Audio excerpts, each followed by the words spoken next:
ആശ്വാസം നേടാം. ഹൃത്തിനുള്ളിൽ ജീവൻ നൽകും വചനം, തിരുവചനം. യേശുവിൽ സ്നേഹമുള്ളവരെ, വിശുദ്ധ ലൂക്ക അറിയിച്ച സുവിശേഷത്തിൽ 1-ാമത്തെ അധ്യായം 39 മുതൽ 45 വരെയുള്ള തിരുവചന ഭാഗത്ത് നമ്മൾ ഒരു സംഭവം കാണുന്നുണ്ട്. പരിശുദ്ധ അമ്മ ഇളയമ്മയായ എലിസബത്തിനെ സന്ദർശിക്കാൻ പോകുന്ന ഭാഗം. എലിസബത്തിനെ കുറിച്ച് ചിന്തിച്ചാൽ നമുക്കറിയാം, ആത്മാർത്ഥതയും വിശ്വസ്തതയും ഒരുപാട് സ്നേഹവും നിറഞ്ഞ ഒരു വ്യക്തിത്വമായിരുന്നു എലിസബത്തിൻ്റേത്. വിശുദ്ധ ഗ്രന്ഥം ഇങ്ങനെയാണ് എലിസബത്തിനെ പരിചയപ്പെടുത്തുക: ദൈവകൽപ്പനകളും പ്രമാണങ്ങളുമൊക്കെ കുറ്റമറ്റ വിധം അനുസരിക്കുന്നവരും ദൈവസന്നിധിയിൽ നീതിനിഷ്ഠരും. അങ്ങനെയാ പറയുക. കൊടുക്കാവുന്നതിൽ ഏറ്റവും നല്ല ഒരു സ്ഥാനം ഈ എലിസബത്തിന് സുവിശേഷകന്മാർ കൊടുക്കുകയാണ്. സ്നാപക യോഹന്നാൻ്റെ അമ്മ, സക്രിയായുടെ ഭാര്യ, പരിശുദ്ധ അമ്മയുടെ ബന്ധു, ഈ രീതികളിലൊക്കെയാണ് എലിസബത്തിനെ നമ്മൾ പരിചയപ്പെടുക. ഈ എലിസബത്ത് ദൈവത്തെ ഒരുപാട് സ്നേഹിക്കുന്നവളും ദൈവത്തിൻ്റെ വഴിയിലൂടെ മാത്രം നടക്കാൻ പരിശ്രമിക്കുന്നവളുമാണ്. അതുകൊണ്ട് തന്നെയാണ് പരിശുദ്ധ അമ്മ കാണാനായിട്ട് വന്നപ്പോൾ, തൊട്ടടുത്തേക്ക് കാണാൻ വന്നപ്പോൾ എത്ര സ്നേഹത്തോടെയാ അമ്മയെ സ്വീകരിച്ചത്. എത്ര ഹൃദ്യതയായിരുന്നു ആ സ്വീകരണത്തിന്. സ്നേഹത്തിൻ്റെ ആഴം അനുസരിച്ചിട്ടാണല്ലോ സ്വീകരണത്തിൻ്റെ ഹൃദ്യത വർദ്ധിക്കുക. നല്ല രീതിയിൽ ഒരു വ്യക്തിയെ സ്വീകരിക്കണമെങ്കിൽ അത്രയും സ്നേഹം ഉള്ളിൽ നിറഞ്ഞിരിക്കണം. എലിസബത്തിൻ്റെ ഉള്ളിൽ സ്നേഹത്തിൻ്റെ വലിയൊരു നിറവുണ്ടായിരുന്നു.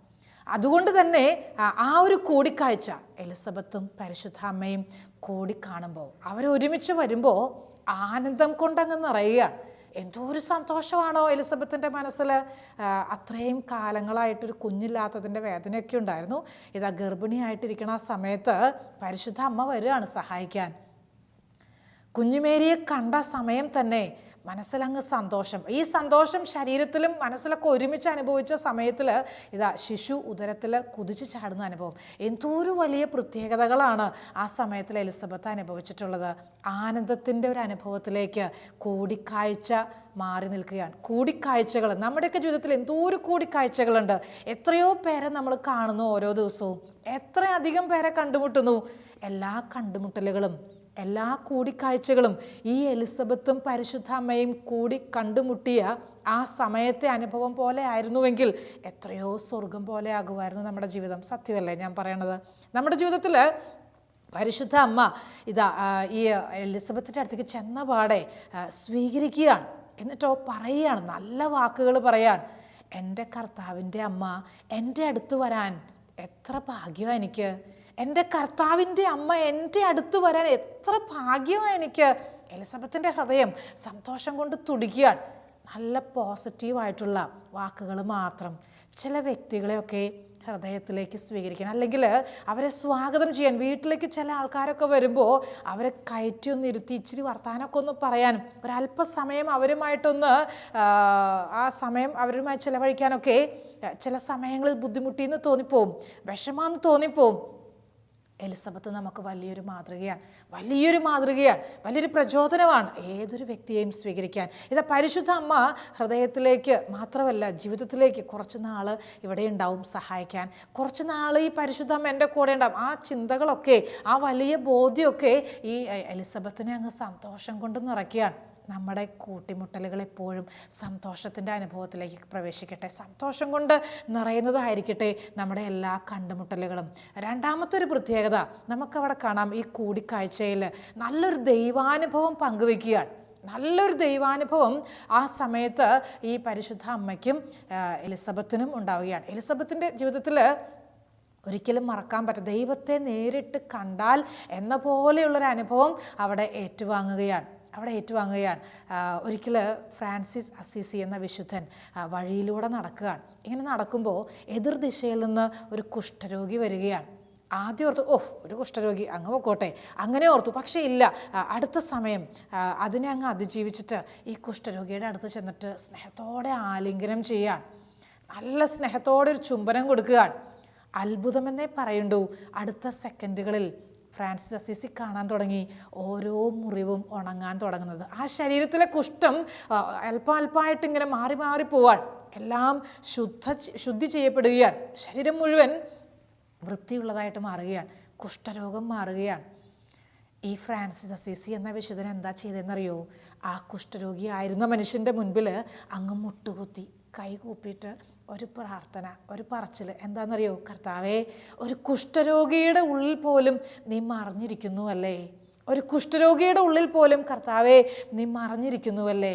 കാണുന്ന പൂവിനോടും പുല്ലിനോടും പറക്കുന്ന കാക്കയോടൊക്കെ സുവിശേഷം പറഞ്ഞിട്ടുള്ള ആളാ വിശുദ്ധ ഫ്രാൻസിസ് അസീസി. എല്ലാവരോടും വലിയ സ്നേഹം പങ്കുവെക്കാൻ, ക്രിസ്തുവിനെ കൊടുക്കാൻ ഉള്ളിൽ വലിയൊരു ദാഹമുണ്ടായിരുന്നു വിശുദ്ധ ഫ്രാൻസിസ് അസീസിക്ക്. പ്രിയമുള്ള സഹോദരങ്ങളെ, പരിശുദ്ധ അമ്മ ഉള്ളിൽ ഈശോയെ കൊണ്ടുപോയതുകൊണ്ട് ആ കൂട്ടിമുട്ടൽ, ആ കൂടിക്കാഴ്ച ദൈവാനുഭവം പങ്കുവെക്കാൻ കാരണമായി തീർന്നത്.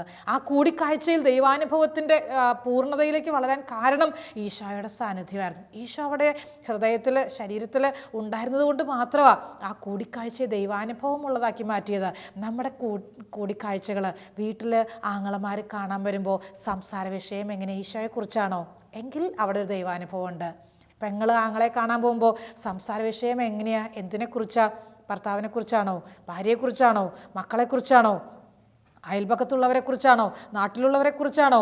അതും തെറ്റായ രീതിയിലുള്ള നമ്മുടെ വിമർശനങ്ങളും കുറ്റപ്പെടുത്തലുകളും അങ്ങനെയുള്ള കാര്യങ്ങളാണോ നമ്മുടെ സംസാര രീതികൾ എങ്കിൽ നമ്മളിലുള്ള ദൈവാനുഭവം ഉള്ളതുപോലും ചോർന്നു പോകും. അല്ല, നമ്മുടെ സഹോദരങ്ങളെ കാണുമ്പോൾ കുറേ നാളുകളായി കണ്ടിട്ട് ഇതാ കാണുകയാണ്, എന്തോ ഒരു വിശേഷങ്ങൾ പറയാനുണ്ട്, പക്ഷേ അതിനേക്കാളൊക്കെ ഉപരി ഈശോയെക്കുറിച്ചാണ് എൻ്റെ വിഷയം, സംസാര വിഷയം വരുന്നതെങ്കിൽ, എൻ്റെ മനസ്സ് മുഴുവൻ ഈശോയെ കൊണ്ടാണ് നിറഞ്ഞിട്ടുള്ളതെങ്കിൽ ഞാൻ ഈശോയെക്കുറിച്ചേ പറയത്തുള്ളൂ. ഞാനൊരു വാക്ക് പറയാൻ തുടങ്ങുമ്പോഴേക്കും എൻ്റെ സാന്നിധ്യം തന്നെയും അവിടെ വലിയൊരു ദൈവാനുഭവത്തിന് കാരണമായി തീരുകയാണ്.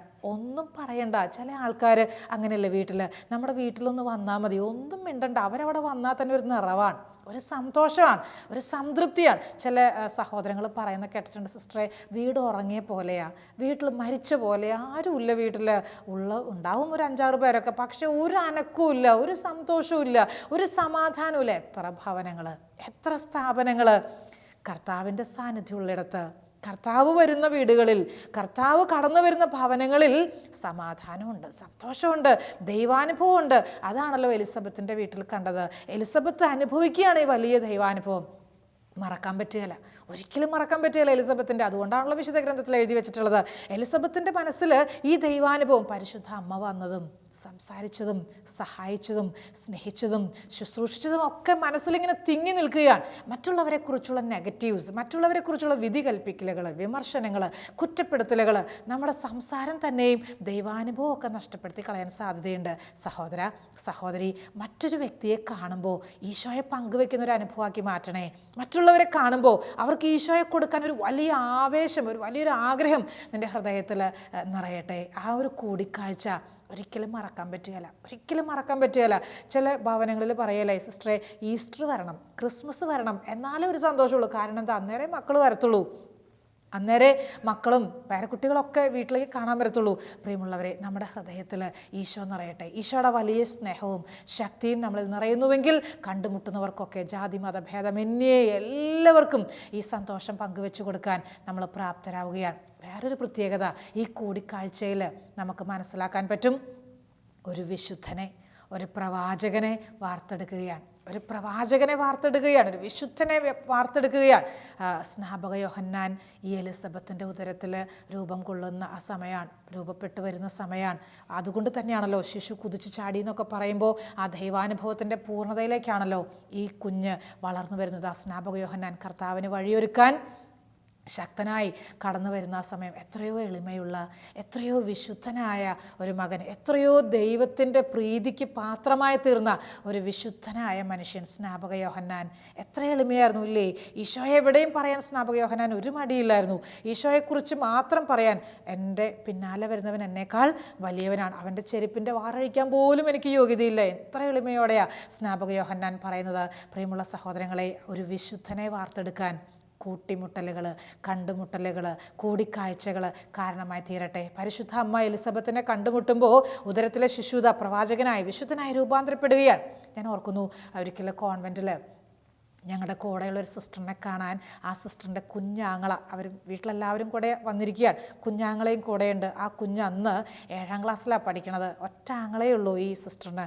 ബാക്കി ചേച്ചിമാരും അനുജത്തിമാരൊക്കെയാണ്. അപ്പോൾ ഈ കുഞ്ഞാങ്ങള അന്ന് കാണാൻ വന്നിരിക്കുകയാണ്. ഞങ്ങളെല്ലാവരും സിസ്റ്റേഴ്സ് എല്ലാവരും സംസാരിക്കാനൊക്കെ ചെന്നു. വളരെ ഫ്രീ ആയി ചിരിയും കളിയും വർത്താനൊക്കെയാണ്. അപ്പോൾ അതിൻ്റെ ഇടയിൽ എപ്പോഴോ തമാശയെങ്കിലും ഈ കുഞ്ഞിനെ നോക്കിയിട്ട് പറഞ്ഞു, മോനെ നീ സെമിനാരി പോകണം കേട്ടോ, അച്ഛനാവണം കേട്ടോ. ഉടനെ ഇവൻ എന്നെ ഇങ്ങനെ അത്ഭുതത്തോടെ നോക്കി. ആരോ ഉടനെ കൂടെയുള്ളവർ പറഞ്ഞു, ഒറ്റ മോനേ ഉള്ളൂ, അതിനെ എങ്ങനെയാണ് സെമിനാരിയിലേക്ക് വിടുന്നത്? ഞാൻ പറഞ്ഞു, എടാ ഞാൻ ഒറ്റ മോളേ ഉള്ളൂ, ഞാൻ പോയില്ലേ, ഞാൻ സിസ്റ്ററായില്ലേ, നീ പോയിക്കോ, മിടുക്കനായിട്ട് പോയിക്കോ, ഈശോ നിൻ്റെ കൂടെ ഉണ്ടാവും. അത്രയും അങ്ങ് പറഞ്ഞു വിട്ടു. അത് അത്രയും ഗൗരവത്തോടെ ഞാനൊന്നും എടുത്തിട്ടില്ലായിരുന്നു. ഞാൻ ഓർക്കും കുറച്ച് നാളുകൾ കഴിഞ്ഞിട്ട് ഏതാനും വർഷങ്ങൾ കഴിഞ്ഞപ്പോൾ ഈ സിസ്റ്റർ എൻ്റെ അടുത്ത് വന്നിട്ട് പറയും, സിസ്റ്റർ അന്ന് പറഞ്ഞില്ലേ ഒരു വാക്ക് കുഞ്ഞാങ്ങളോട്, 10ാം ക്ലാസ് കഴിയുമ്പോൾ എൻ്റെ മോൻ സെമിനാരി പോകണമെന്ന് പറഞ്ഞില്ലേ, അവൻ സെമിനാരിയിലാണിപ്പം, ഈ അടുത്ത നാളുകളിൽ അവന് പട്ടം കിട്ടാറായിട്ടുണ്ട്. ഇപ്പം ഞാൻ ഓർക്കുകയാണ്, ഒരു വാക്കൊന്ന് പറഞ്ഞാൽ മതി. ചിലപ്പം ഉള്ളിൻ്റെ ഉള്ളിൽ ഈശോ ഉണ്ടെങ്കിൽ നമ്മൾ പറയുന്ന ഓരോ വാക്കും മറ്റുള്ളവരുടെ മനസ്സുകളിൽ അത് മാംസം ധരിക്കും, മറ്റുള്ളവരുടെ ഹൃദയങ്ങളിൽ വിശുദ്ധരെ ജനിപ്പിക്കും, മറ്റുള്ള മനസ്സുകളിൽ പ്രവാചകന്മാരെ രൂപാന്തരപ്പെടുത്തും. വിശുദ്ധ ഇഗ്നോഷ്യസ് ലയോളയെ കണ്ടുമുട്ടി ഫ്രാൻസിസ് സേവിയർ എന്ന മഹാനായ വ്യക്തിത്വം.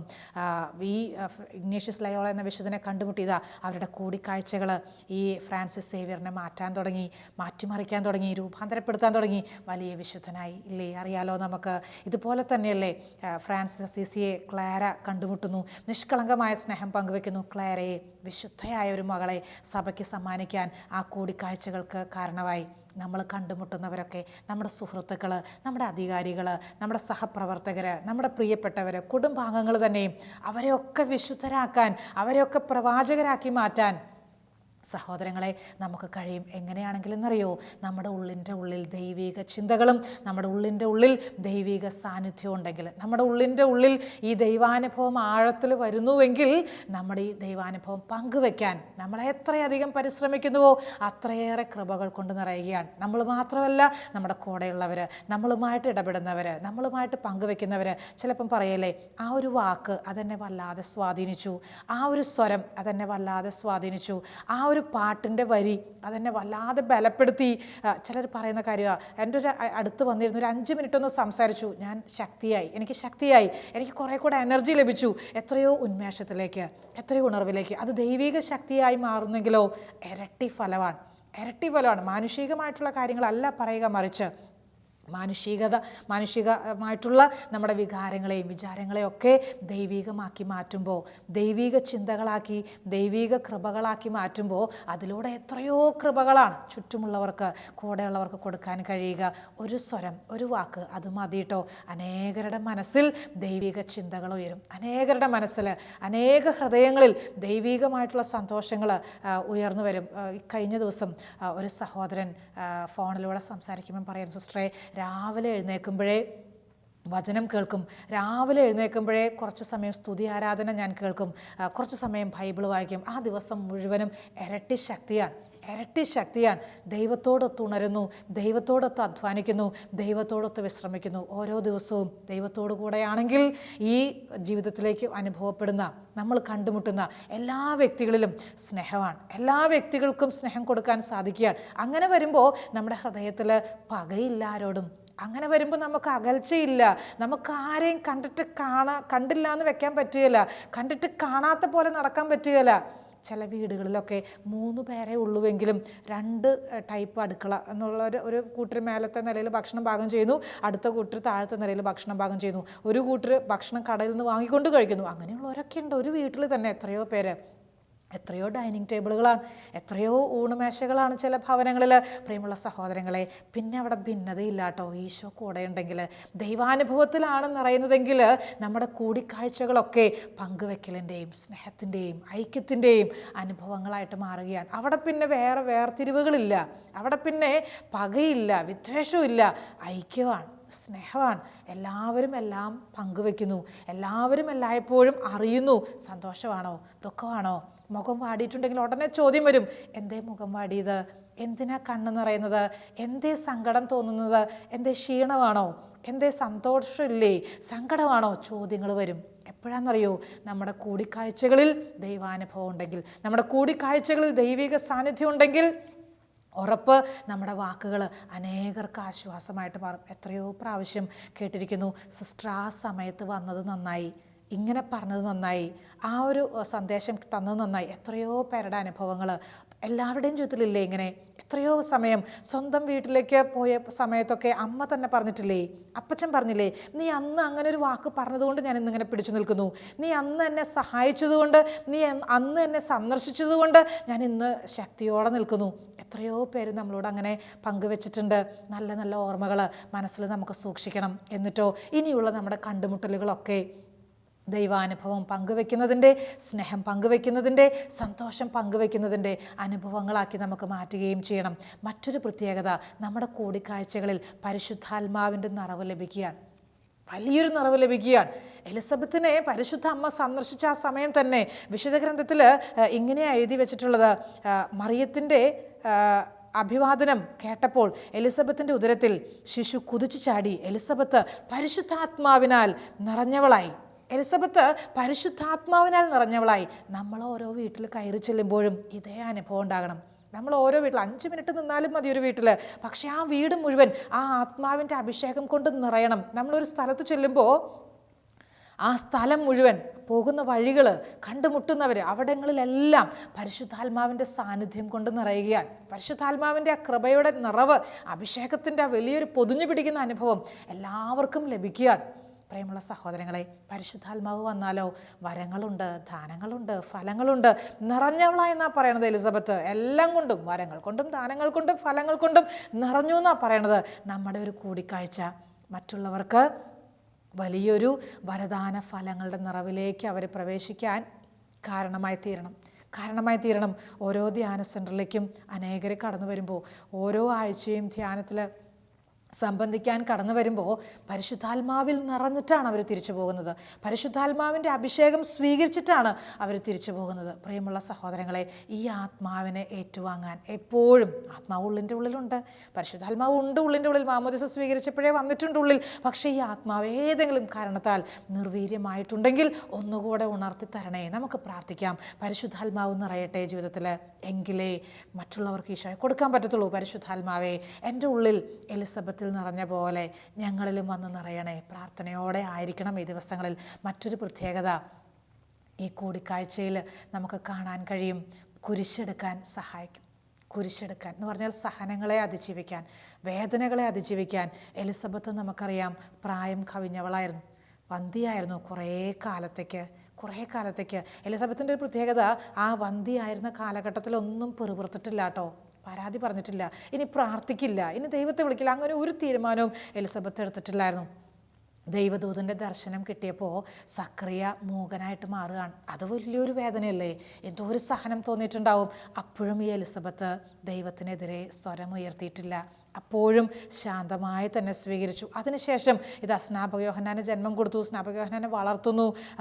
കുറച്ച് കാലം കഴിഞ്ഞപ്പോൾ സ്നാപക യോഹന്നാൻ പറയാൻ, ഞാൻ ഈശോയ്ക്ക് വഴിയൊരുക്കാൻ വന്നവനാണ്, ഞാൻ പോവാണ്, ഈശോയ്ക്ക് വഴിയൊരുക്കാൻ പോവാൻ, വീട്ടിൽ നിന്ന് ഇറങ്ങി പോവാൻ.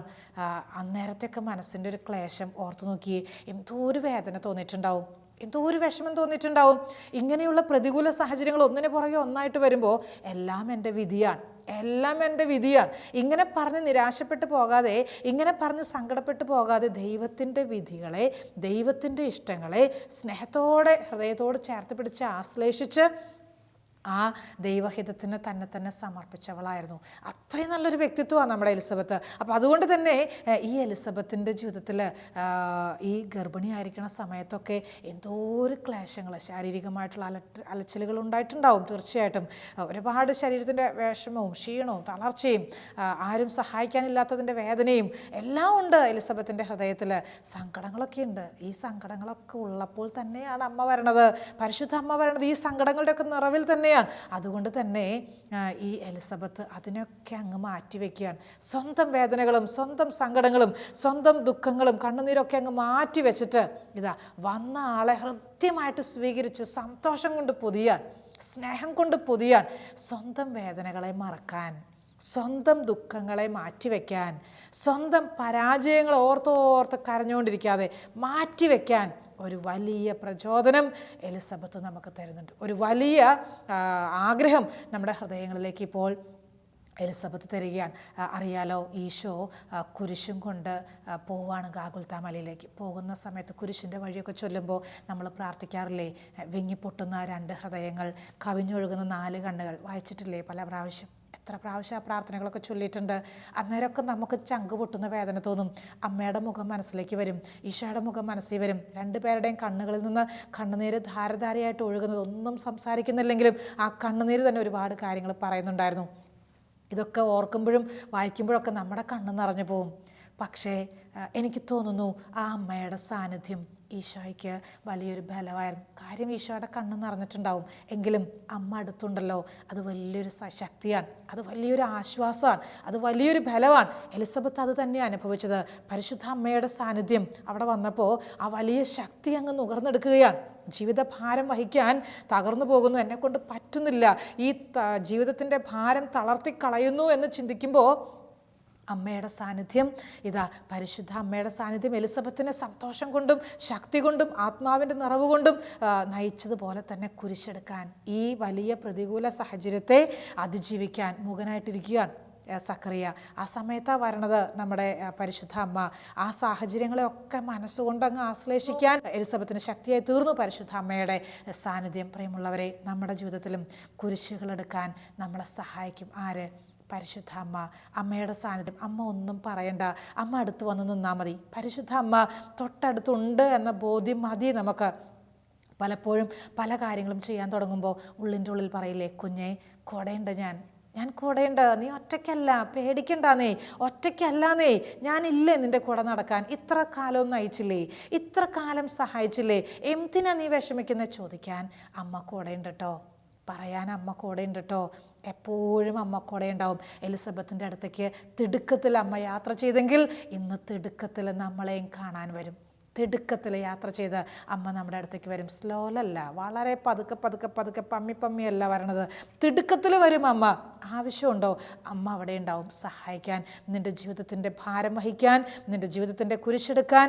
അമ്മയുടെ സാന്നിധ്യം എന്നും നിനക്കൊരു ശക്തിയാണ്, എന്നും നിനക്കൊരു കൃപയാണ്. പ്രിയമുള്ളവരെ, നമ്മൾ കുരിശെടുക്കാൻ പ്രാപ്തരായിട്ട് മാറുമ്പോൾ കൂടെയുള്ളവരെയും നമുക്ക് സഹായിക്കാൻ പറ്റും. കൂടെയുള്ള അനേകർ കുരിശുമായിട്ട് വീണ് കിടക്കുകയാണേ, ഇപ്പോൾ ഒന്ന് എഴുന്നേക്കാൻ പറ്റുന്നില്ലേ, ഇങ്ങനെ പറഞ്ഞ് കരയുന്നവരെ കാണുമ്പോൾ അവരുടെ കുരിശൊന്ന് താങ്ങിക്കൊടുക്കാൻ, ആ കുരിശിൻ്റെ ഭാരമൊന്ന് ലഘൂകരിച്ചു കൊടുക്കാൻ, ആ കുരിശൊന്ന് എടുത്ത് മുന്നോട്ട് നീങ്ങാൻ, ഒരു കൈ കൊടുത്തൊന്ന് സഹായിക്കാൻ നമ്മളും പ്രാപ്തരാവുകയാണ്. നമുക്ക് അമ്മയുടെ സഹായം ചോദിക്കണം. എലിസബത്തിൻ്റെ ജീവിതത്തിൽ പരിശുദ്ധ അമ്മയുടെ സാന്നിധ്യം, ആ കൂടിക്കാഴ്ച, കുരിശെടുക്കാൻ അവരെ സഹായിച്ചതുപോലെ തന്നെ നമ്മൾ കണ്ടുമുട്ടുന്നവർക്കൊക്കെ അവരുടെ ജീവിതത്തിൻ്റെ കുരിശുകളെടുക്കാൻ ഒരു വലിയ പ്രേരണയായിട്ട് മാറട്ടെ.